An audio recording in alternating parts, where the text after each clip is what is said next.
Nagsuspindi muli ng klase ang ilang lokal na pamahalaan, bunsod pa rin nga po ng masamang panahon. Kung saan ang mga yan, alamin sa report ni Hannibal Talete. Patuloy na nararanasan ang malakas na ulan at baha sa ilang bahagi ng bansa.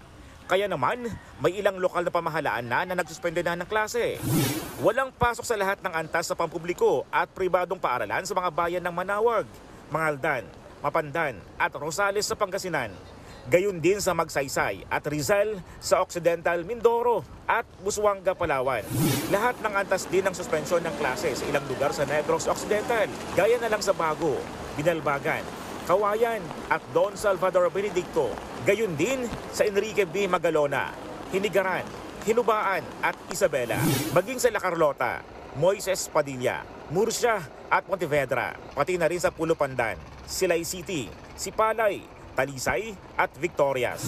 Wala rin pasok sa lahat ng antas sa Himamaylan at Kabangkalan sa Negros Occidental pa rin, pati na rin sa Baais, Bayawan at Manjuyod sa Negros Oriental. Suspendido rin ang klase sa lahat ng antas sa ilang bahagi ng Antique, gaya ng Aninii, Barbaza, Bilizon, pati na rin sa mga bayan ng Kulasi, Pandan, Sebaste at Oton, Iloilo.